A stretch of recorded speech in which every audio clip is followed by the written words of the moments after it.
Alors, Laurence, si tu le veux bien, on va commencer par décrire ce drame, parce que ça commence, j'allais dire sur les chapeaux de roue, mais ça commence par une espèce de catastrophe. Une famille, une maman, des enfants. Raconte-nous ce point de départ. Oui, c'est une famille au Brésil. Tout est joyeux, on a une maison merveilleuse, je suis vraiment, très heureuse, les petits oiseaux, les enfants qui, virevoltent autour de moi.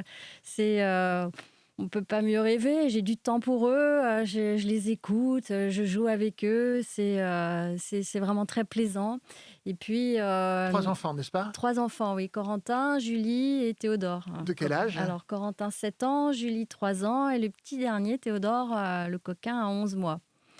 Et ce samedi 24 mai 2008, donc je suis seule, j'attends une amie dont le mari aussi est parti en France et puis elle va venir dîner avec moi.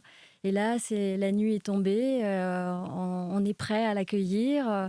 Je vois les enfants jouer ensemble. Théodore, dans les bras de son grand frère, passe. Ils vont dans la salle de télé. Le téléphone sonne. Et puis je réponds. Je pense que c'est mon mari. Et puis c'est un ami. Il a besoin de parler. Je sens que ça va prendre du temps. Et donc je lui dis, attends un petit peu, je vérifie où est Théodore et puis je reviens vers toi. Et puis alors là, j'appelle Théodore et les enfants. Vous avez vu Théodore? Il est bien avec vous? Ah, c'est le silence. Alors j'insiste un peu. Dites-moi, Théodore est bien avec vous? Non, maman. Alors là, je vais voir partout. Je sais qu'il est coquin, il se cache. Et puis, il y a pas de Théodore derrière le canapé, pas de Théodore sous la table. Je vais dans les étages, que je vais partout.